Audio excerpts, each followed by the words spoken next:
जय श्री रामचंद्र भगवान की जय। पवन पुत्र हनुमान की जय। जय जय सिया राम। जय जय सिया राम।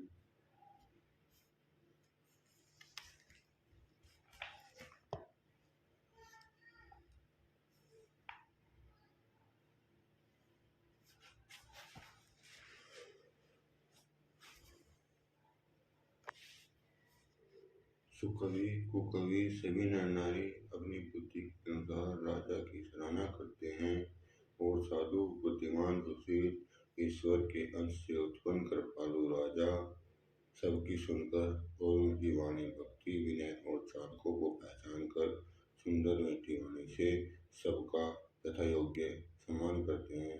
यह स्वभाव तो संसारी राजाओं का है। कौशलनाथ श्री रामचंद्र जी तो चतुर शिरोमणि हैं। श्री राम जी तो विशुद्ध प्रेम से ही रीझते हैं, पर जगत में मुझसे बढ़कर मूर्ख और मलिन बुद्धि और कौन होगा। तथापि कृपालु श्री रामचंद्र जी मुझ दुष्ट सेवक की प्रीति और रुचि को अवश्य रखेंगे, जिन्होंने पत्थरों को जहाज और बंदर वालों को बुद्धिमान मंत्री बना दिया। सब लोग श्री रामचंद्र जी के सेवक हैं। सब लोग मुझे श्री राम जी का सेवक कहते हैं और मैं भी कृपालु श्री राम जी इस निंदा को सहते हैं कि श्री सीतानाथ जी जैसे स्वामी का तुलसीदास सा सेवक है। यह मेरी बहुत बड़ी लिटाई है और दोष है। मेरे पापों को सुनकर नरक ने भी नाक सिकोड़ ली है। यह समझकर मुझे अपने ही कल्पित डर से डर हो रहा है, किंतु भगवान श्री रामचंद्र जी ने तो स्वप्न में भी इस पर ध्यान नहीं दिया है। वरन मेरे प्रभु श्री रामचंद्र जी ने तो इस बात को सुनकर चित पर और अपने सुचित रूपी चक्षु से निरीक्षण कर मेरी भक्ति और बुद्धि की सराहना की, क्योंकि कहने चाहे बिगड़ जाए परंतु हृदय में अच्छापन होना चाहिए। श्री रामचंद्र जी भी दास के हृदय की स्थिति जानकर गिर जाते हैं। प्रभु के चित्त में अपने भक्तों की भूल चूक याद नहीं रहती और वे उनके हृदय को सौ बार याद करते रहते हैं। जिस पाप के कारण उन्होंने बाली को व्याध की तरह मारा था, वैसी ही कुचाल फिर सुग्रीव ने चली। वही करनी विभीषण की थी, परंतु श्री रामचंद्र जी ने स्वप्न में भी उनका मन में विचार नहीं किया। उल्टे भरत जी से मिलने के समय श्री रघुनाथ जी ने उनका सम्मान किया और राजसभा में भी उनके गुणों का बखान किया। प्रभु तो वृक्ष के नीचे और बंदर डाली पर अर्थात जहाँ मर्यादा पुरुषोत्तम सच्चिदानंद घन परमात्मा श्री राम जी और जहाँ पेड़ों की शाखाओं पर कूदने वाले बंदर, परंतु ऐसे बंदरों की भी उन्होंने अपने समान बना लिया। तुलसीदास जी कहते हैं कि श्री रामचंद्र जी सरीखे श्री निधान स्वामी कहीं भी नहीं हैं। हे श्री राम जी, आपकी अच्छाई से सभी का भला है। यदि यह सच बात है तो तुलसीदास का भी सदा कल्याण ही होगा। इस प्रकार अपने गुण दोषों को कहकर और सबको फिर से सुनाकर मैं श्री रघुनाथ जी का निर्मल यश वर्णन करता हूँ, जिसके सुनने से कलयुग के पाप नष्ट हो जाते हैं। मुनि याज्ञवल्क्य जी ने जो सुहावनी कथा मुनि श्रेष्ठ भारद्वाज जी को सुनाई थी, उसी संवादों को मैं बखान कहूँगा। सब सज्जन सुख का अनुभव करते हुए उसे सुने। शिव जी ने पहले इस सुहावने चरित्र को रचा, फिर कृपा करके पार्वती जी को सुनाया। वही चरित्र शिव जी ने काकभूषणी जी को राम भक्त और अधिकारी पहचान कर दिया। उन काकभूषणी जी से फिर याज्ञवल्क्य जी ने पाया और उन्होंने फिर उसे भारद्वाज जी को गाकर सुनाया। वे दोनों वक्ता और श्रोता समान शील वाले और सुंदर हैं और श्री हरि लीला को पहचानते हैं। वे अपने ज्ञान से तीनों कालों की बातों को हथेली पर रखे हुए हैं, आंवले के समान जानते हैं। और जो भी सुजान हरिभक्त है वे इस चरित्र को नाना प्रकार से कहते हैं, सुनते हैं और समझते हैं। फिर वही कथा मैंने वराह क्षेत्र में अपने गुरुजी से सुनी, परंतु उस समय में लड़कपन के कारण बहुत बेसमझ था, इससे उसको उस प्रकार अच्छी तरह समझा नहीं। श्री राम जी गूढ़ कथा के वक्ता और श्रोता दोनों ज्ञान के खजाने होते हैं। मैं कलयुग के पापों से गरसा हुआ महा जड़ जीव भला सब उसको कैसे समझ सकता हूँ। तो भी गुरुजी ने जब बार बार कथा कही तब बुद्धि के अनुसार कुछ समझ में आई, वही अब मेरे द्वारा भाषा में रची जाएगी, जिससे मेरे मन को संतोष हो।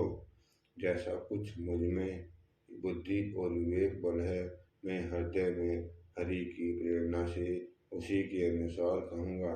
मैं अपने संदेह अज्ञान भ्रम को हरने वाली कथा कह रचता हूँ, जो संसार रूपी नदी के पार करने के लिए नाव है। राम कथा पंडितों को विश्राम देने वाली है, सब मनुष्यों को प्रसन्न करने वाली है और कलयुग के पापों का नाश करने वाली है। राम कथा कलयुग रूपी सांप के लिए मोरनी है और विवेक रूपी अग्नि के प्रकट करने के लिए अरणी यानी मंथन की जाने वाली लकड़ी है। अर्थात इस कथा से ज्ञान की प्राप्ति होती है। राम कथा कलयुग में सब मनोरथों को पूर्ण करने वाली कामधेनु को और सज्जनों के लिए सुंदर संजीवनी है। पृथ्वी पर यही अमृत की नदी है। जन्म मरण रूपी भय का नाश करने वाली और भ्रम रूपी मेंढकों को खाने के लिए सर्पिणी है। यह राम कथा असुरों की सेना के समान नरकों का नाश करने वाली और साधु रूप देवताओं के कुल का हित करने वाली पार्वती दुर्गा है। यह संत समाज रूपी क्षीर सागर के लिए लक्ष्मी जी के समान है और संपूर्ण इसका भार उठाने में अचल पृथ्वी के समान है। यमदूतों के मुख पर कालिक लगाने के लिए है, जगत में यमुना जी के समान है और जीवों को मुक्ति देने के लिए मानव काशी ही है। श्री राम जी को पवित्र तुलसीदास के समान तुलसी के समान प्रिय है और तुलसीदास जी के लिए तुलसी के समान हृदय से हित करने वाली है। यह राम कथा शिव जी को नर्मदा जी के समान प्यारी है। यह सब सिद्धियों तथा सुख संपत्ति की राशि है। सद्गुण रूपी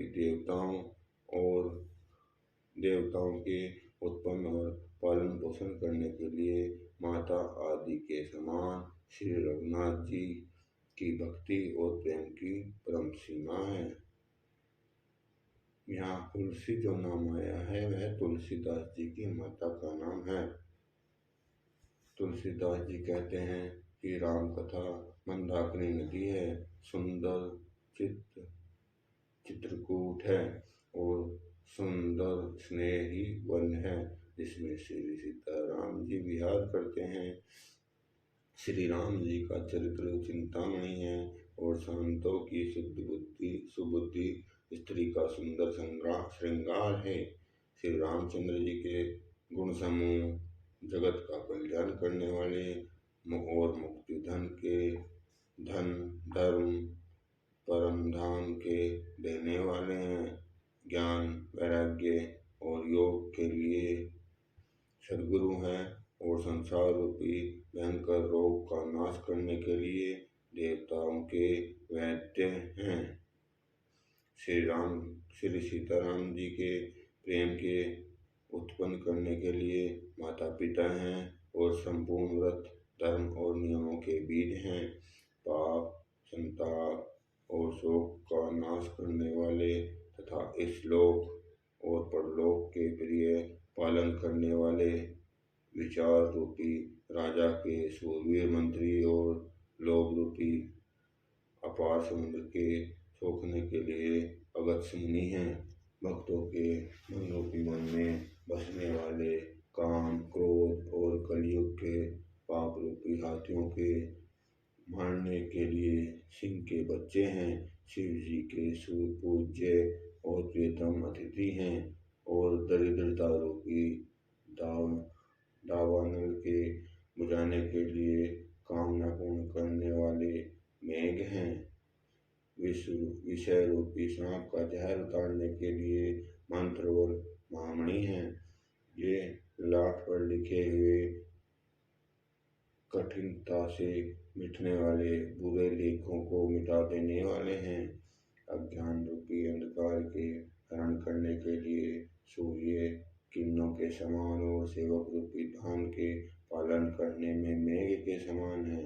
मनोवांछित वस्तु देने में श्रेष्ठ कल्पवृक्ष के समान और सेवा में करने में हरिहर के समान सुलभ और सुख देने वाले हैं। सुख विरोधी शरद ऋतु के मन रूपी आकाश को सुशोभित करने के लिए तारागण के समान और श्री राम जी के भक्तों के तो जीवन धन ही है। संपूर्ण पुण्यों के फल महान भोगों के समान, जगत का छल रहित हित करने में साधु संतों के समान, सेवकों के मन रूपी मानसरोवर के लिए हंस के समान और पवित्र करने में गंगा जी के तरल मालाओं के समान है। श्री राम जी के गुणों के समूह कुमार कुचल और कलयुग के कपट दंभ और पाखंड के जलाने के लिए वैसे ही हैं जैसे ईंधन के लिए प्रचंड अग्नि। रामचरित्र पूर्णिमा के चंद्रमा की किरणों के समान सभी को सुख देने वाले हैं, परंतु सज्जन रूपी कुमुदनी और चकोर के चित्त के लिए तो विशेष हितकारी और महान लाभदायक हैं। जिस प्रकार श्री पार्वती जी ने श्री शिव जी से प्रश्न किया और जिस प्रकार से श्री शिव जी ने विस्तार से उसका उत्तर कहा, वह सब कारण में विचित्र कथा की रचना करके गाकर कहूँगा। जिसने यह कथा पहले से सुनी हो वह से सुनकर आश्चर्य न करे। जो ज्ञानी इस विचित्र कथा को सुनते हैं वह यह जानकर आश्चर्य नहीं करते कि संसार में राम कथा की कोई सीमा नहीं है। उनके मन में ऐसा विश्वास रहता है नाना प्रकार से श्री रामचंद्र जी के अवतार हुए हैं और 100 करोड़ तथा अपार रामायण हैं। कल्प भेद के अनुसार श्री हरि के सुंदर चरित्र को मुनीश्वरों ने अनेक प्रकार से गाया है। हृदय में ऐसा विचार कर संदेह न कीजिए और आदर सहित प्रेम से इस कथा को सुनिए। श्री रामचंद्र जी अनंत हैं, उनके गुण भी अनंत हैं, उनकी कथाओं का विस्तार भी असीम है, अतएव उनके विचार निर्मल हैं। वे इस कथा को सुनकर आश्चर्य नहीं मानेंगे। जिस प्रकार सब संदेहों को दूर करके श्री गुरु जी के चरण कमलों की रज को सिर पर धारण करके मैं पुनः हाथ जोड़कर सबकी वंदना करता हूँ, जिससे कथा की रचना में कोई दोष स्पर्श न करने पावे। अब मैं आदरपूर्वक श्री शिव जी को शीर्ष नवाकर श्री रामचंद्र जी के गुणों की निर्मल कथा कहता हूँ। श्री हरि के चरणों पर सिर रखकर संवत 1631 में इस कथा का आरंभ करता हूँ। चैत्र मास की नवमी तिथि मंगलवार को श्री अयोध्या जी में चरित्र प्रकाशित हुआ, जिस दिन श्री राम जी का जन्म होता है। वेद कहते हैं कि उस दिन सारे तीर्थ वहाँ चले आते हैं। श्री अयोध्या जी में असुर, नाग, पक्षी, मनुष्य, मुनि और देवता सब अयोध्या जी में आकर श्री रघुनाथ जी की सेवा करते हैं। बुद्धिमान लोग जन्म का महोत्सव मनाते हैं और श्री राम जी की सुंदर कीर्ति का गान करते हैं। सज्जनों के बहुत से समूह उस दिन श्री सरयू जी के पवित्र जल में स्नान करते हैं और हृदय में सुंदर श्याम शरीर श्री रघुनाथ जी का ध्यान करके उनके नाम का जप करते हैं। वेद पुराण कहते हैं कि सरयू जी का दर्शन, स्पर्श और स्नान जलपान पापों को होता है। यह नदी बड़ी ही पवित्र है, इसकी महिमा अनंत है। इससे विमल बुद्धि वाली सरस्वती जी भी नहीं कह सकती। यह शोभायमान अयोध्यापुरी श्री रामचंद्र जी के परम धाम की देने वाली है। यह सब लोकों में प्रसिद्ध है और अत्यंत पवित्र है। जगत में चार खानी के अनंत जी हैं, इनमें से कोई भी अयोध्या जी में शरीर छोड़ते हैं वे फिर संसार में नहीं आते। जन्म अर्थात जन्म मृत्यु के चक्कर से छूटकर भगवान के परम धाम में निवास करते हैं। इस अयोध्यापुरी को सब प्रकार से मनोहर, सब सिद्धियों की देने वाली और कल्याण की खान समझकर मैंने इस निर्मल कथा का आरंभ किया है, जिसके सुनने से काम, मद और दंभ नष्ट हो जाते हैं। इसका नाम रामचरितमानस है, जिसके कानों में सुनते ही शांति मिलती है। मन रूपी हाथी विषय रूपी दावानल में चल रहा है, वह यदि इस रामचरितमानस रूपी सरोवर में आ पड़े तो सुखी हो जाए। यह रामचरितमानस मुनियों का प्रिय है। यह सुहावने और पवित्र मानस की शिव जी ने रचना की है। यह तीनों प्रकार के दोषों, दुखों, दरिद्रता को तथा कलयुग की कुचालों और सब पापों का नाश करने वाला है। श्री महादेव जी ने इसको रचकर अपने नमन में रखा और अवसर पाकर पार्वती जी से कहा। इसी से शिव जी ने इसको अपने हृदय में देखकर प्रसन्न होकर इसका सुंदर रामचरित मानस नाम रखा। मैं उसी सुख देने वाली सुहानी राम कथा को कहता हूँ। हे सज्जनों, आदर पूर्वक मन लगाकर इसे सुनिए। यह रामचरितमानस जैसा इस प्रकार बना है और जिस हेतु जगत में इसका प्रचार हुआ है, और वही सब कथा में श्री उमा महेश्वर का स्मरण करके कहता हूँ। श्री शिव जी की कृपा से उसके हृदय में सुंदर बुद्धि का विकास हुआ, जिससे यह तुलसीदास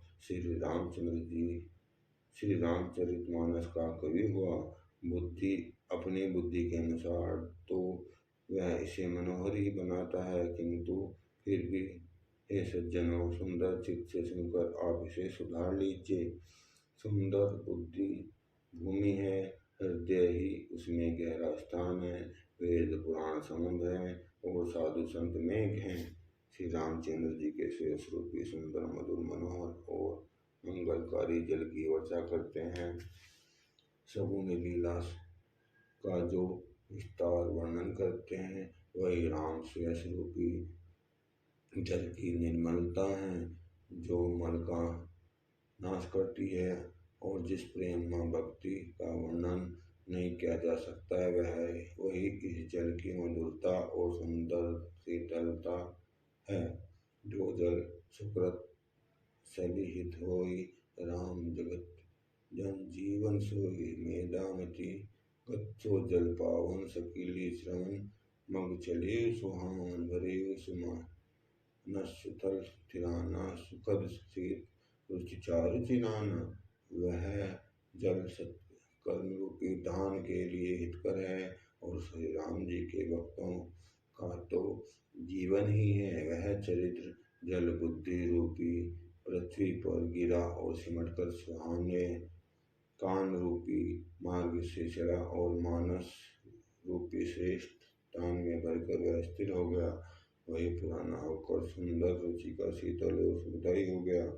इस कथा में बुद्धि से विचार कर जो चार अत्यंत सुंदर और उत्तम संवाद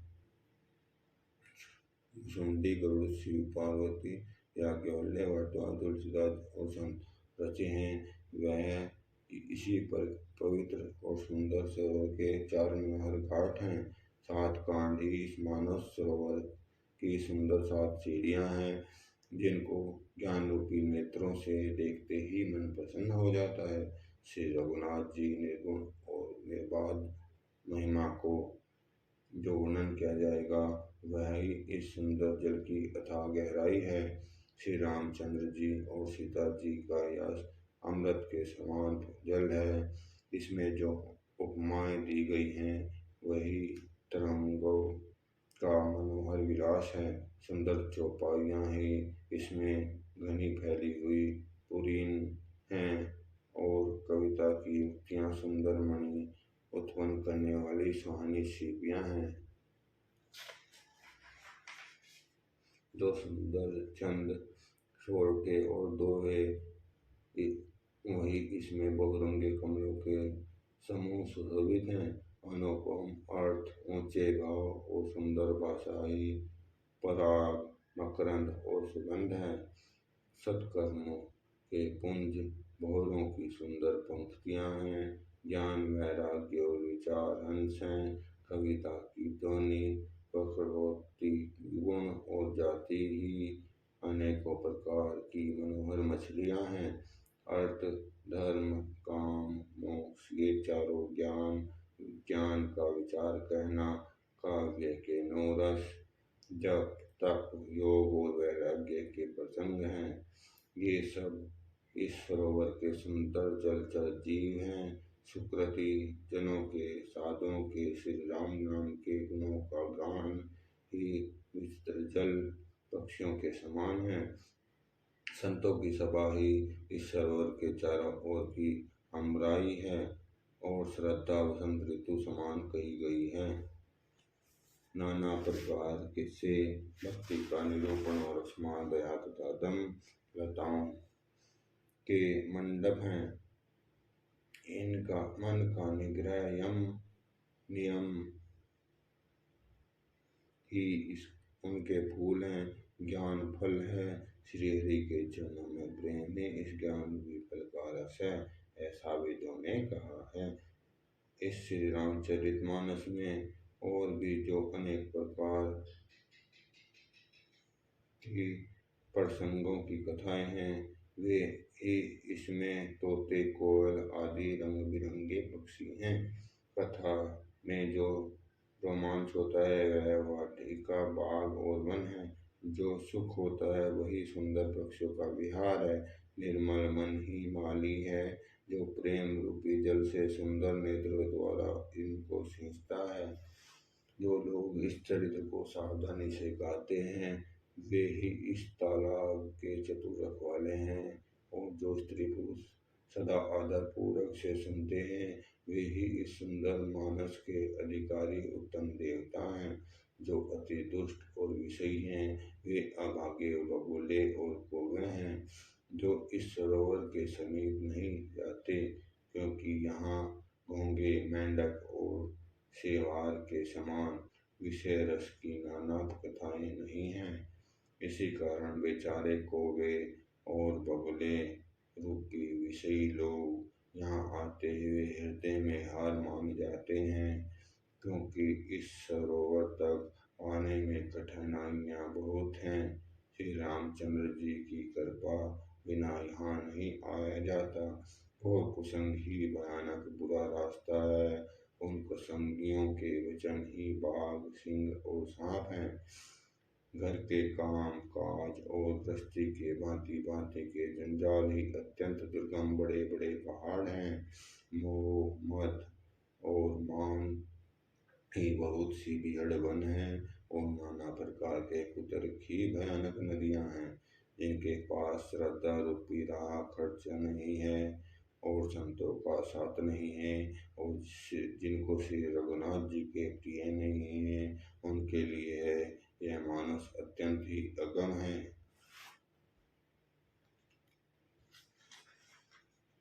यदि कोई मनुष्य कष्ट उठाकर वहां तक पहुंच भी जाए तो वहां जाते ही उसे नींद रूपी जूड़ी आ जाती है। हृदय में मूर्खता रूपी बड़ा कड़ा जड़ा लगने लगता है।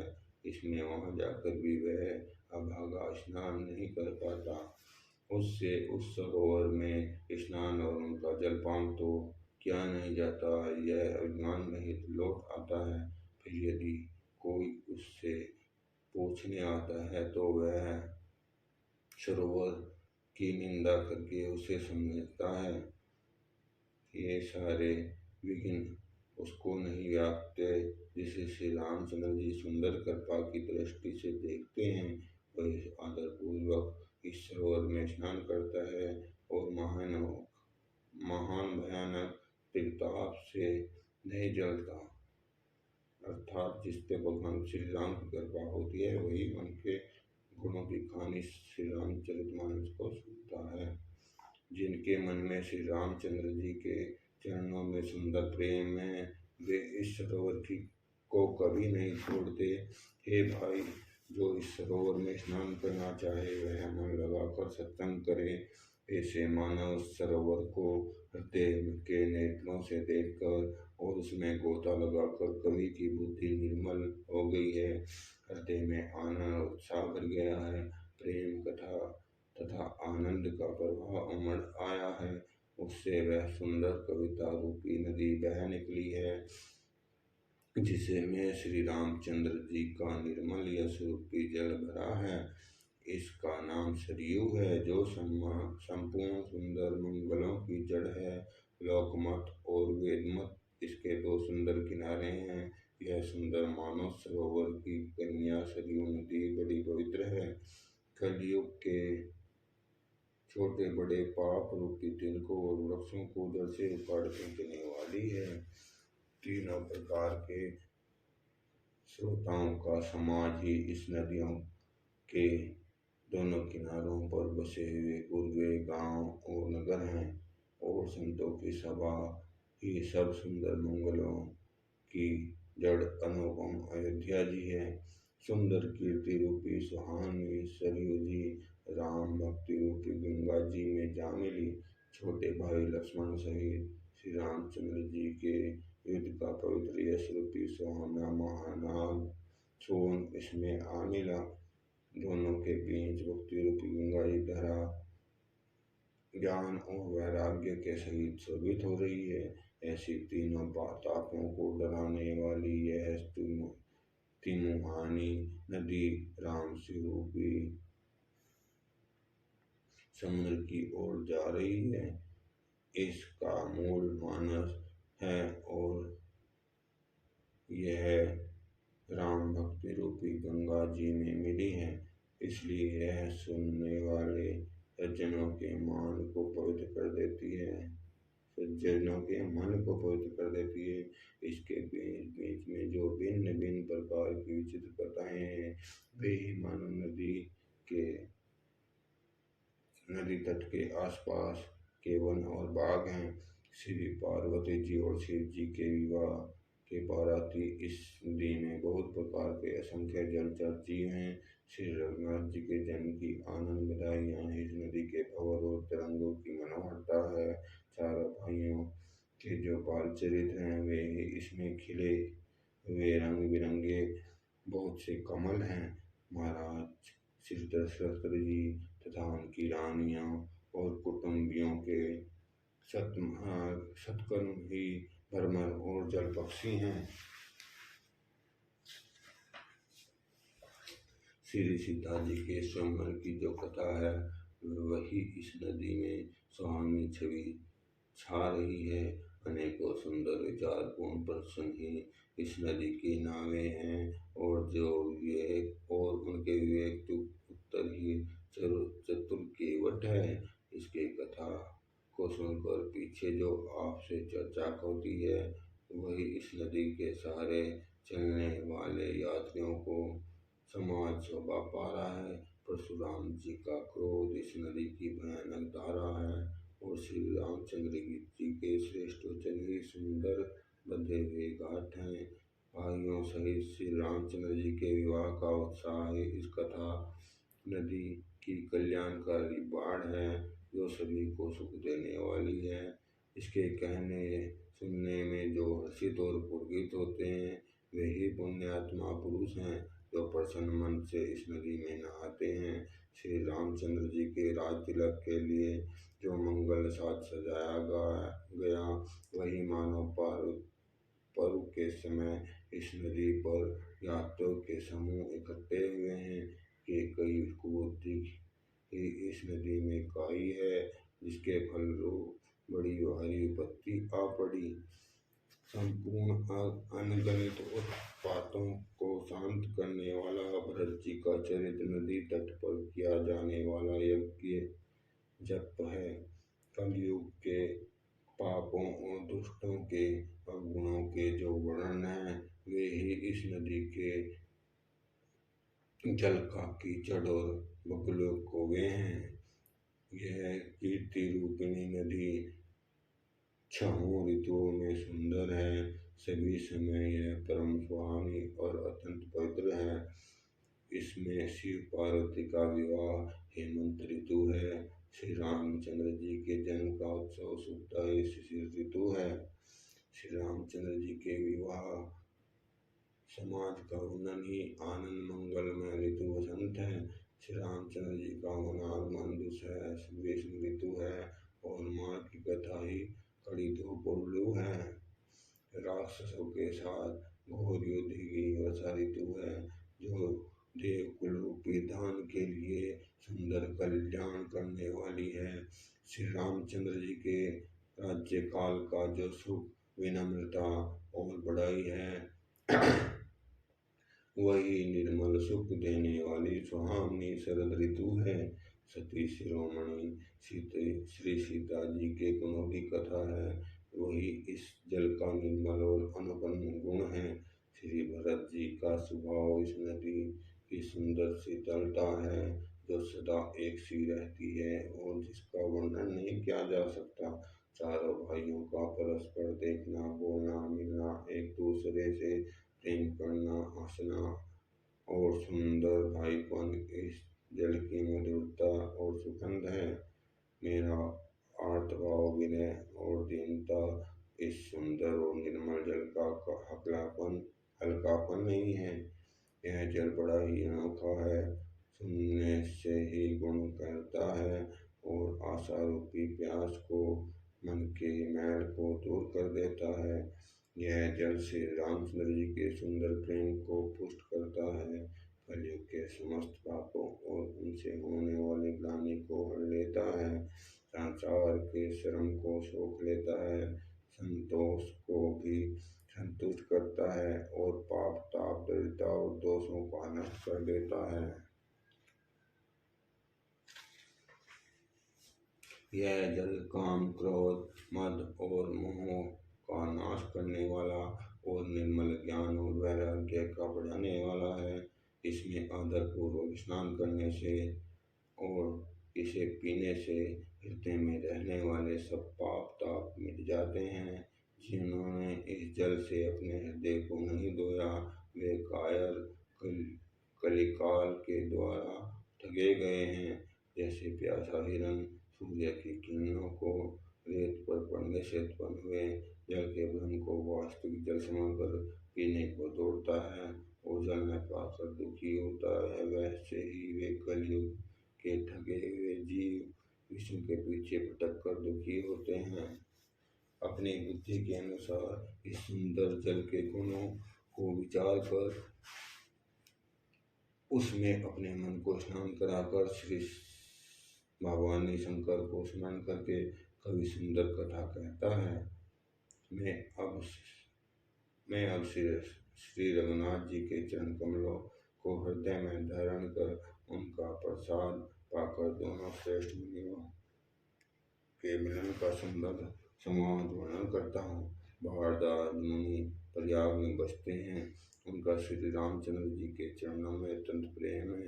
वे तपस्वी, निगृहती निग्रहित चित्त, जितेंद्रिय, दया के निधान और परमार्थ के मार्ग में बड़े ही आतुर हैं। माघ में जब सूर्य मकर राशि पर आते हैं तब सब लोग तीर्थराज प्रयाग को आते हैं। देवता, दैत्य, किन्नर, मनुष्य के समूह सब आदर पूर्वक त्रिवेणी में स्नान करते हैं। श्री त्रिवेणी श्री वेणी माधव जी के चरण कमलों को पूजते हैं और अक्षयवट का स्पर्श पाकर उनके शरीर पुलकित होते हैं। भारद्वाज जी का आश्रम बहुत ही पवित्र, परम रमणीय, मुनियों के मन को भाने वाला है। तीर्थराज प्रयाग में जो स्नान करने जाते हैं उन ऋषि मुनियों का समाज वहाँ जुटता है। प्रातः काल सब उत्साहपूर्वक स्नान करते हैं और फिर परस्पर भगवान के गुणों की कथाएं कहते हैं। ब्रह्मा का निरूपण, धर्म का विधान और तत्वों के विभाग का वर्णन करते हैं तथा ज्ञान वैराग्य से युक्त भगवान की भक्ति का कथन करते हैं। इसी प्रकार माघ के महीने में स्नान करते हैं, फिर सब अपने अपने आश्रमों को चले जाते हैं। हर साल यहाँ वहाँ इसी तरह बड़ा आनंद है। मकर में स्नान करके मुनिगण चले जाते हैं। एक बार पूरे मकर भर स्नान करके जब मुनीश्वर अपने अपने आश्रमों को लौट गए, परम ज्ञानी याज्ञवल्क्य मुनि के चरण पकड़कर भारद्वाज जी ने रख लिए। आदर पूर्वक उनके चरण कमल धोए और बड़े ही पवित्र आसन पर उन्हें बैठाया। पूजा करके मुनि याज्ञवल्क्य जी ने सूर्यास्त का वर्णन किया और फिर अत्यंत पवित्र और कोमल वाणी से बोले, हे नाथ, मेरे मन में एक बड़ा संदेह है। वेदों का तत्व सब आपकी मुट्ठी में है, पर उस संदेह को कहते मुझे भय और लाज आती है। भय इसलिए कि कहीं आप यह न समझे कि मैं मेरी परख चल रहा है, और लाज इसलिए कहीं कि इतनी आयु बीत गई अब तक ज्ञान न हुआ, और यदि नहीं कहता तो बड़ी हानि होती है क्योंकि क्या अज्ञानी बना रहता हूँ। हे प्रभु, संत लोग ऐसी नीति कहते हैं और वेद पुराण तथा मुनिजन भी ये बतलाते हैं कि गुरु के साथ छिपाव करने से हृदय में निर्मल ज्ञान नहीं होता। यही सोचकर मैं अपना ज्ञान प्रकट करता हूँ। हे नाथ, सेवक पर कृपा करके इस ज्ञान का नाश कीजिए। संतों, पुराणों, उपनिषदों के राम नाम के असीम प्रभाव का गान किया है। कल्याण स्वरूप ज्ञान और गुणों की राशि अविनाशी भगवान शंभु निरंतर राम नाम का जप करते रहते हैं। संसार में 4 जाति के जीव हैं। काशी में मरने से परम पद को प्राप्त करते हैं। हे मुनिराज, वह भी राम नाम की महिमा है, क्योंकि शिव जी महाराज दया करके काशी में मरने वाले जीव को राम नाम का ही उपदेश करते हैं। इसी से उनको परम पद मिलता है। हे प्रभु, मैं आपसे पूछता हूँ कि वे राम कौन है? एक करके निधान मुझे समझा कर कहिए। एक राम तो अवध नरेश दशरथ जी के कुमार हैं। उनका चरित्र सारा संसार जानता है, जिन्होंने स्त्री के विरह व्यापार दुख उठाया और क्रोध आने पर युद्ध में रावण को मार डाला। हे प्रभु, वही राम हैं या और कोई दूसरे हैं जिनको शिव जी जपते हैं? आप सत्य के धाम हैं और सब कुछ जानते हैं, ज्ञान विचार कर कहिए। हे नाथ, जिस प्रकार से मेरा यह भ्रम भारी भ्रम मिट जाए, आप वही कथा विस्तार पूर्वक कहिए। इस पर याज्ञवल्क्य जी मुस्कुरा कर बोले, श्री रघुनाथ जी की प्रभुता को तुम जानते हो।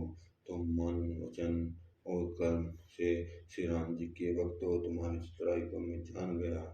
तुम श्री रामचंद्र जी के रहस्यमय गुणों को सुनना चाहते हो, इसी से तुमने यह प्रश्न किया है, मानो बड़े ही मूढ़ हो।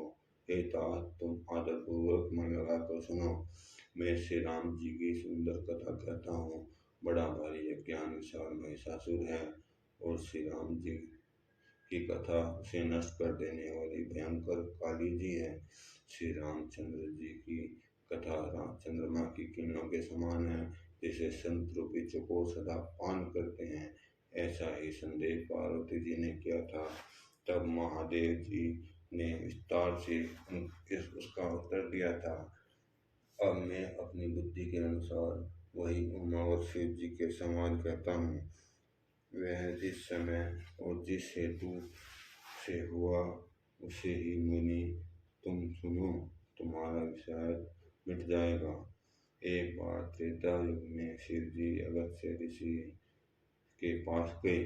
उनके साथ जगजननी भवानी सीता सती जी भी थी। ऋषि ने संपूर्ण जगत के ईश्वर जानकर उनका पूजन किया। मुनीश्वर अगस्त्य जी ने राम कथा विस्तार से कही, जिसको महेश्वर ने परम सुख मान कर सुना।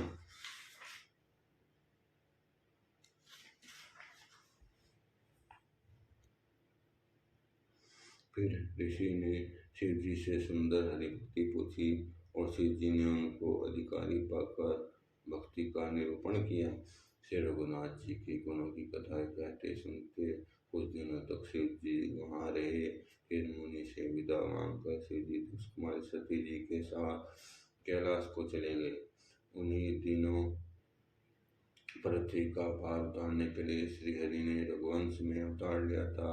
वे अविनाशी भगवान उस समय पिता के वचन से राज्य का त्याग करके तपस्वी साधु वेश में दंड वन में विचर रहे थे। शिव जी हृदय में विचारते जा रहे थे कि भगवान के दर्शन मुझे किस प्रकार हों। प्रभु ने गुप्त रूप से अवतार लिया है, मेरे जाने से सब लोग जान जाएंगे। श्री शंकर जी के हृदय में इस बात को लेकर बड़ी खलबली हो गई, परंतु सती जी इस भेद को नहीं जानती थी। तुलसीदास जी कहते हैं कि शिव जी के मन में डर था कि परंतु दर्शन के लोभ से नेत्र ललचा रहे थे। रावण ने अपनी मृत्यु मनुष्य के हाथ से मांगी थी। ब्रह्मा जी के वचनों को प्रभु सत्य करना चाहते थे। मैं जो पास नहीं जाता हूँ तो बड़ा पछतावा रह जाएगा। इस प्रकार शिव जी विचार करते थे, परंतु कोई भी युक्ति ठीक नहीं बैठती थी। इस प्रकार महादेव जी चिंता के वश होकर उसी समय नीचे रावण ने जाकर मरीच को साथ लिया और वह तुरंत कपट मृगु बन गया। मूर्ख रावण ने चल करके सीता जी को हर लिया और उसे श्री रामचंद्र जी के वास्तविक प्रभाव का कुछ भी पता न था। मृग को मारकर भाई लक्ष्मण सहित श्री हरि आश्रम में आए और उसे खाली देखकर अर्थात सीता को वहां न पाकर उनके नेत्रों में आंसू भर आए। श्री रघुनाथ जी मनुष्यों की भांति विरह से व्याकुल हो हैं और दोनों भाई वन में सीता को खोजते हुए फिर रहे हैं, जिनके कभी कोई संयोग योग नहीं है। उनके प्रत्यक्ष विरह का दुख देखा गया है। श्री रघुनाथ जी चरित्र बड़ा ही विचित्र है। उनके पहुँचे हुए ज्ञानी जन ही जानते हैं। जो मन बुद्धि हैं वे तो विशेष रूप से मोह के वश होकर हृदय में कुछ दूसरी बात समझ बैठते हैं। श्री शिव जी ने उसी अवसर पर श्री रामचंद्र जी को देखा और उनके हृदय में बहुत भारी आनंद उत्पन्न हुआ। उन सौभाग्य समुद्र को शिव जी ने नेत्र भरकर देखा, परंतु अवसर ठीक न जानकर परिचय नहीं किया। जगत के पवित्र करने वाली सच्चिदानंद की जय हो। इस प्रकार कहकर कामदेव का नाश करने वाले शिव जी चल पड़े। कृपानिधान शिव जी बार बार आनंद से पुलकित होते हुए सती जी के साथ चले जा रहे हैं। सती जी ने शंकर जी के से देखी तो उनमें बड़ा संदेह उत्पन्न हो गया। शंकर जी का सारा जगत वंदना करता है, वे जगत के ईश्वर हैं, देवता में से मुनि सब उनके प्रति होते हैं। उन्होंने एक राजपुत्र को सच्चिदानंद परमधाम कहकर प्रणाम किया और उसकी शोभा देखकर वे इतने मगन हो गए हैं कि सब उनके हृदय में प्रीति रोकने से भी नहीं रुकती। वे ब्रह्म सर्वव्यापक माया रहित अजन्मा अगोचर इच्छा रहित और भेद रहित हैं। और जिसे वेद भी नहीं जानते वह क्या देह धारण करके मनुष्य हो सकता है। देवताओं के हित के लिए मनुष्य शरीर धारण करने वाले जो विष्णु भगवान हैं, वे भी शिव जी की ही भांति सर्वज्ञ हैं। वे ज्ञान के भंडार लक्ष्मीपति रसुरों के शत्रु भगवान विष्णु तथा विष्णु क्या अज्ञान की तरह स्त्री को खोजेंगे। फिर शिव जी के वचन भी झूठे नहीं होते। सब कोई जानते हैं कि शिव जी सर्वज्ञ हैं। सती के मन में इस प्रकार का अपार संदेह खड़ा हुआ। किसी प्रकार भी उनके हृदय में ज्ञान का प्रादुर्भाव नहीं होता था। यद्यपि भगवानी जी ने प्रकट कुछ नहीं कहा, परंतु अंतर्यामी शिव जी सब जान गए। वे बोले, हे सती सुनो, तुम्हारा स्त्री भाव है ऐसा संदेह मन में कभी न रखना। जिनकी कथा अगस्त्य ऋषि गान किया, जिनकी भक्ति मैंने उन्हीं को सुनाई है, ये वही मेरे इष्ट देव श्री रघुवीर जी हैं, जिनकी सेवा ज्ञानी मुनि सदा किया करते हैं। ज्ञानी मुनि योगी सिद्ध निरंतर निर्मल चित्त से जिनका ध्यान करते हैं तथा वेद पुराण और शास्त्र नीति नीति कहकर जिनकी कीर्ति गाते हैं, वही सर्वव्यापक समस्त ब्रह्मांडों के स्वामी मायापति नित्य परम स्वतंत्र ब्रह्म रूप भगवान श्री राम जी ने अपने भक्तों के हित के लिए रघुकुल के मणि रूप में अवतार लिया है। यद्यपि शिव जी ने बहुत बार समझाया, फिर भी सती जी के हृदय में उनका उपदेश नहीं बैठा। तब महादेव जी ने मन में भगवान की माया का बल मानकर जानकर मुस्कुराते हुए बोले, जो तुम्हारे मन में बहुत संदेह हो तो तुम जाकर परीक्षा क्यों नहीं लेती। जब तुम मेरे पास लौट आओगी तब तक मैं यहीं इसी बगीचा में बैठा हूँ। इस प्रकार तुम्हारा यह ज्ञान जनित बाहरी भ्रम दूर हो। विवेक के द्वार सोच समझ कर तुम वही करना। शिव जी की आज्ञा पाकर सती चली और उनमें सोचने लगी, भाई क्या करूं, कैसे परीक्षा लो। इधर शिव जी ने मन में ऐसा अनुमान किया कि दक्ष कन्या सती का कल्याण नहीं है। जब मेरे समझाने से भी संदेह दूर नहीं होता, तब विधाता ही उल्टे हैं। अब सती का कुशल नहीं है। जो कुछ राम ने रच रखा है वही होगा। तर्क करके कौन सखा बढ़ावे। ऐसा कहकर शिव जी भगवान श्री हरि का नाम जपने लगे और सती जी वहां गई जहाँ सुख के धाम श्री प्रभु श्री रामचंद्र जी थे। सती बार बार मन में विचार कर सीता जी का रूप धारण करके उस मार्ग की ओर आगे होकर चली, जिससे मनुष्यों के राजा रामचंद्र जी आ रहे थे। सती जी के बनावटी वेश को देखकर लक्ष्मण जी चकित हो गए और उसमें हृदय में बड़ा भ्रम हो गया। वे बहुत गंभीर हो गए और कुछ कह नहीं सके। श्री बुद्धि लक्ष्मण प्रभु श्री रघुनाथ जी के प्रभाव को जानते थे। सब कुछ देखने वाले और सबके हृदय की जानने वाले देवताओं के स्वामी श्री रामचंद्र जी सती के कपट को जान गए। जिनके स्मरण मात्र से अज्ञान का नाश हो जाता है, वही सर्वज्ञ भगवान श्री रामचंद्र जी हैं। स्त्री भाव का असर तो देखो कि वह उन सर्वज्ञ भगवान के सामने भी सती जी छिपाव करना चाहती है। अपनी माया के बल को हृदय में बखान कर श्री रामचंद्र जी हंसकर कोमल वाणी से बोले। पहले प्रभु ने हाथ जोड़कर सती को प्रणाम किया और पिता सहित अपना नाम बताया। फिर कहा कि हे रसकेतु शिव जी कहाँ हैं, आप यहाँ वन में अकेले किस लिए फिर रही हैं। श्री रामचंद्र जी के कोमल और उससे भरे वचन सुनकर सती जी को बड़ा संकोच हुआ। वे डरती हुई चुपचाप शिव जी के पास चली। उनके हृदय में बड़ी चिंता हो गई। मैंने शंकर जी का कहना न माना और अज्ञान का श्री रामचंद्र जी पर आरोप किया। अब मैं जाकर शिव जी को क्या उत्तर दूंगी। यह सोचते सोचते सती जी के हृदय में अत्यंत भयानक जलन पैदा हो गई। श्री रामचंद्र जी ने जान लिया कि सती जी को दुख हुआ है। तब उन्होंने अपना कुछ प्रभाव प्रकट करके उन्हें दिखाया। सती जी ने मार्ग में जाते हुए कुछ या को दुख देखा और श्री रामचंद्र जी सीता जी और लक्ष्मण जी से आगे चले जा रहे हैं। इस पर सीता जी को इसलिए दिखाया कि सीता की सती जी श्री राम के सच्चिदानंद रूप को देखें। योग और दुख की कल्पना जो उन्होंने उन्हें हुई थी वह दूर हो जाए तथा प्रकृतिस्थ हो। तब उन्होंने पीछे की ओर फिरकर देखा तो वहाँ भी भाई लक्ष्मण जी और सीता जी के साथ श्री रामचंद्र जी सुंदर वेश में दिखाई दिए। वे जिधर देखती उधर ही प्रभु रामचंद्र जी और विराजमान हैं और सुचतुर सिद्ध मुनीश्वर उनकी सेवा कर रहे हैं। सती जी ने अनेक शिव ब्रह्मा विष्णु देखे जो एक से बढ़कर एक असीम प्रभाव वाले थे। उन्होंने देखा कि भांति भांति के वेश धारण किए सभी देवता श्री रामचंद्र जी की चरण वंदना सेवा कर रहे हैं। उन्होंने अनगणित अनुपम सती ब्रह्मणी और लक्ष्मी देखी। जिस जिस रूप में ब्रह्मा देवता थे उसी अनुकूल रूप में ये सब शक्तियाँ भी थी। सती जी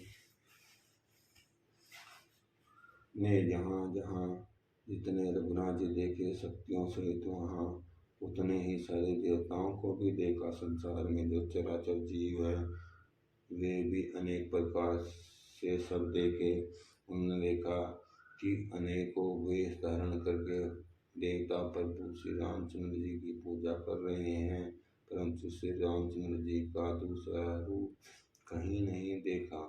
सीता सहित श्री रघुनाथ जी बहुत से देखे परंतु उनके वेश अनेक नहीं थे। सोई रघुवर सोई लक्ष्मणु सीता देखी सती अति भई सविता हरते कम तन सुदीप कछु नाहि नयन मूंज बैठी मगमाहि। वही रघुनाथ जी वही लक्ष्मण और वही सीता जी सती ऐसा देखकर बहुत ही डर गई। उनका हृदय कांपने लगा और उनकी और देह की सारी सुध बुझ जाती रही। वे आँख मूंद कर मार्ग में बैठ गई। फिर आँख खोलकर देखा तो जहाँ दक्ष कुमारी सती जी को कुछ भी न दिख पड़ा। तब वे बार बार श्री रामचंद्र के चरणों में सिर नवाकर वहाँ से चली जहाँ श्री शिव जी थे। जब पास पहुँची तब शिव जी ने हंसकर कुशल प्रश्न करके कहा, तुम राम जी की किस प्रकार परीक्षा ली? सारी बात सच कहो। सती जी ने श्रीनाथ जी के प्रभाव को समझकर डर के मारे शिव जी से छिपाव किया और कहा, हे स्वामी, मैंने कुछ भी परीक्षा नहीं ली, आपकी तरह प्रणाम किया। आपने जो कहा वह झूठ नहीं हो सकता। मेरे मन में यह बड़ा विश्वास है। तब शिव जी ने ध्यान करके देखा तो सती जी ने चरित्र किया था सब जान लिया। फिर श्री रामचंद्र जी की माया को सिर नवाकर जिसने प्रेरणा करके सती के मुंह से झूठ कहला दिया। सुजान शिव जी ने मन में विचार किया और हरि की इच्छा रूपी भाव ही प्रबल है। सती जी ने सीता जी को वेतन किया। यह जानकर शिव जी ने हृदय में बड़ा विषाद हुआ। उन्होंने सोचा, यदि मैं अब सती से प्रीति करता हूँ तो भक्ति भाव लुप्त हो जाता है और बड़ा अन्याय होता है। सती परम पवित्र है इसलिए इन्हें छोड़ते भी नहीं मिलता। प्रेम करने से बड़ा पाप है। तर्पण करके महादेव जी कुछ भी नहीं कहते परंतु उनके हृदय में बड़ा संताप है। तब शिव जी ने प्रभु श्री रामचंद्र जी के किरण कमलों में समाया और श्री रामचंद्र राम जी का स्मरण करके ही उनके मन में यह आया कि सती के शरीर से मेरी भेंट नहीं हो सकती। और शिव जी ने अपने मन में यह संकल्प कर लिया। बुद्धि शंकर जी ऐसा विचार कर श्री रघुनाथ जी का स्मरण करते हुए अपने को घर को चले गए। चलते चलते सुंदर आकाशवाणी हुई कि हे महेश, आपकी जय हो, आपके भक्त की अच्छी दृढ़ता की जय हो।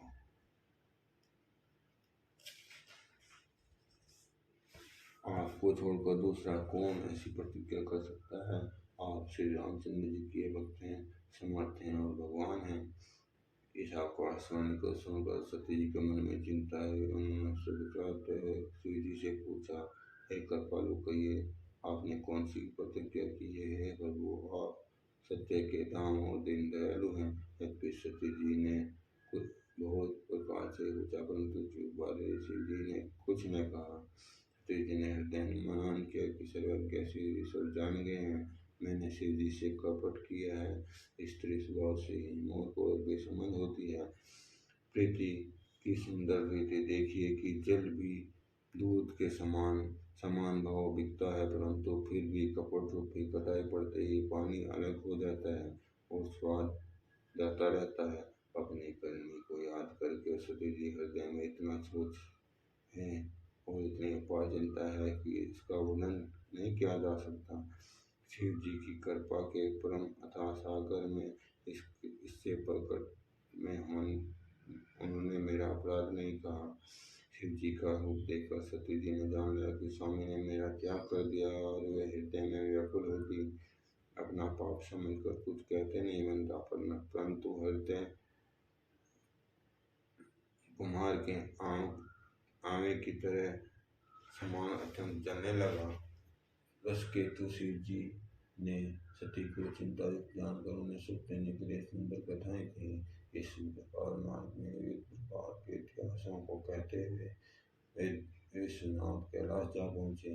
वहाँ फिर शिव जी अपनी प्रतिज्ञा को याद करके बढ़ के एक पेड़ के नीचे पद्मासन लगाकर बैठ गए। शिव जी अपना स्वाभाविक रूप संभाला, उनकी अखंड और अपार समाधि लग गई। तब सती जी कैलाश पर जाने लगी। उनके मन में बुरा डर था, इस रहस्य को कोई कुछ भी नहीं जान सका। उनका एक एक दिन युग के समान बीत रहा था।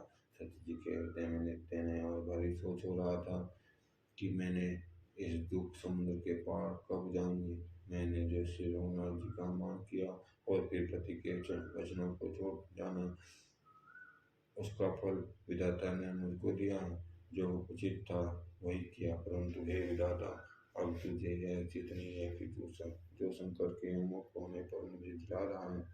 सती जी के हृदय की ज्ञान में कुछ नहीं आती बुद्धिमती सती जी ने मन में श्री रामचंद्र जी का स्मरण किया और कहा, हे प्रभु, यदि आप दीन दयालु कहलाते हैं और वेदों ने आपका यह यश गाया है कि आप दुख को हरने वाले हैं, तो मैं हाथ जोड़कर विनती करती हूँ कि मेरी यह देह जल्दी छूट जाए।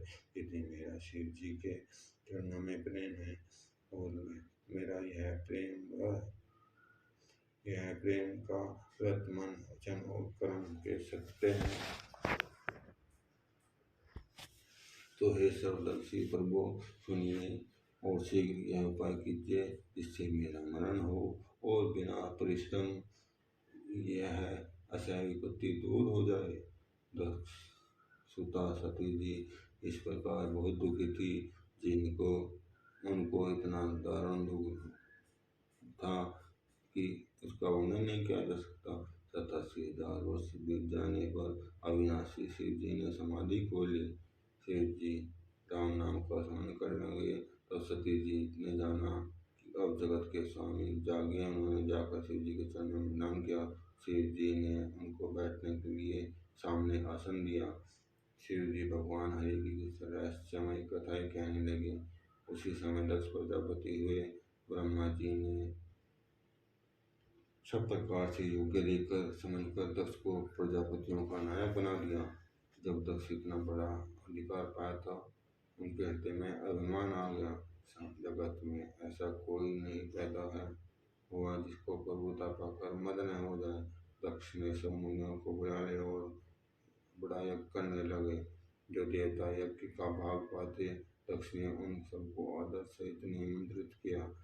दक्ष का निमंत्रण पाकर किन्नर नाग सिद्ध गंधर्व और सब देवी देवता अपनी अपनी स्त्रियों सहित चले। विष्णु ब्रह्मा और महादेव जी को छोड़कर सभी देवता अपना विमान सजाकर चले। सती जी ने देखा अनेकों प्रकार के सुंदरीमान आकाश में चले जा रहे हैं। देव सुंदरियां मधुर गान कर रही हैं, जिन्हें सुनकर मुनियों का ध्यान छूट जाता है। सती जी ने विमान में देवताओं के जाने का क्रम देता सती जी ने सब बातें बतलाई। पिता के यज्ञ की बात सुनकर सती बहुत प्रसन्न हुई और सोचने लगी कि यदि महादेव जी मुझे आज्ञा दें तो इसी बहाने कुछ दिन पिता के घर रहकर जाकर रहूं, क्योंकि उनके हृदय में पति द्वारा त्यागी जाने का बड़ा भारी दुख था। पर अपना अपराध समझकर वे कुछ कहती न थी। आगे सती जी वैष्णव को जो प्रेम रस में सनी हुई मनोहर वाणी से बोली, हे प्रभु, मेरे पिता घर बहुत बड़ा उत्सव है, यदि आपकी आज्ञा हो तो हे प्रपदा मैं आदर से उसे देखने जाऊं। शिव जी ने कहा, तुमने बात तो अच्छी कही, पर यह मेरे मन को पसंद नहीं आई। पर उन्होंने न्योता नहीं भेजा, यह अनुचित है। दक्ष ने अपनी लड़कियों को बुलाया, किंतु हमारे बैर के कारण उन्होंने तुमको भी बुला दिया। एक बार ब्रह्मा की सभा में हमसे अप्रसन्न हो गए थे, उसी से वे सब अब भी हमारा अपमान करते हैं। हे भवानी, जो तुम बिना बुलाए जाओगी तो यह शील स्नेह ही रहेगा और न मान मर्यादा ही रहेगी।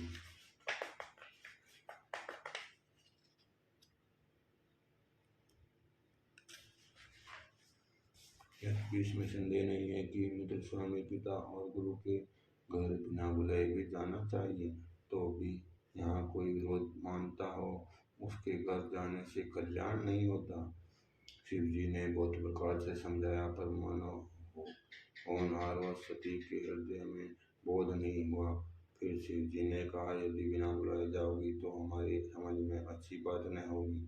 शिव जी ने बहुत प्रकार से कहकर देख लिया, किंतु सती किसी प्रकार भी नहीं होगी। तब त्रिपुरारी महादेव जी ने अपने मुख्य गणों के साथ देकर उनको विदा कर दिया।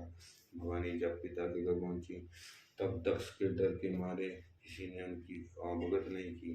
केवल एक माता भले ही आदर से मिली, बहनें बहुत मुस्कुराती हुई मिली। दक्ष ने तो उनकी कुशल पूर्वक नहीं पूछी। सती जी को देखकर उनके सारे अंग जल उठे। तब सती ने जाकर यज्ञ देखा, कहीं और वहाँ कहीं शिव जी का भाग दिखाई नहीं दिया। तब शिव जी ने जो कहा था उनकी समझ में आया। स्वामी का अपमान समझकर सती जी का हृदय जल उठा। दुख उनके हृदय में इतना ही व्यापा था जितना महान दुख इस समय पति के अपमान के कारण हुआ। यद्यपि जगत में अनेक प्रकार के दारुण दुख हैं, यद्यपि जाति अपमान सबसे बढ़कर कठिन है। ऐसा समझकर सती जी को बड़ा क्रोध हो गया। तब माता ने उन्हें प्रकार से समझाया बुझाया, परंतु उनके शिव जी का अपमान सहा नहीं गया। इससे उनके हृदय में कुछ भी प्रबोध नहीं हुआ। तब वे सारी सभा को हठपूर्वक डांट कर क्रोध भरे वचन बोली, हे सभासदों, हे मुनीश्वरों, सुनो। तुम जिन लोगों ने यहाँ शिव जी की निंदा या कही या सुनी है, सब उनको उसका फल तुरंत ही मिलेगा और मेरा पिता दक्ष की भी भली भांति पछताएंगे। जहाँ संत शिव जी, लक्ष्मीपति विष्णु भगवान की निंदा सुनी जाए, वहाँ ऐसी मर्यादा है कि यदि अपना वश चले तो उस निंदा करने वाले की जीभ काट ले और नदी नहीं तो कान मूंद कर वहाँ से भाग जाए। त्रिपुर दैत्यों को मारने वाले भगवान महेश्वर ब्रह्म संपूर्ण जगत के आत्मा है। वे जगत पिता और सबका हित करने वाले हैं। मेरा मन बुद्धि पिता उनकी निंदा करता है और मेरा यह शरीर दक्षी के वीर्य से उत्पन्न है। इसलिए चंद्रमा को ललाट पर धारण करने वाले बृहस्पति शिव जी को हृदय में धारण करके मैं इस शरीर को तुरंत ही त्याग दूंगी। ऐसा कहकर सती जी योगाग्नि में अपने शरीर को झुका डाला और इस हरि यज्ञशाला में हाहाकार मच गया। अर्थात माता सती के केवल इतनी गलती थी कि उन्होंने श्री रामचंद्र जी को संदेह किया, जिस कारण उनको अपना शरीर भी छोड़ना पड़ा और श्री शिव जी से विरोध सहना पड़ा। अर्थात हे भक्तगणों, जो श्री रामचंद्र जी को संदेह करता है वो अवश्य ही नष्ट हो जाता है, उनका समूह नाश हो जाता है। श्री रामचंद्र जी में अपनी भक्ति हमेशा बनाए रखनी चाहिए। जय श्री रामचंद्र भगवान की जय। अब हम आगे की कथा अगले अध्याय में सुनेंगे। तब तक के लिए आप चैनल को सब्सक्राइब करें, लाइक करें, कमेंट करें। जय श्री राम, जय श्री राम।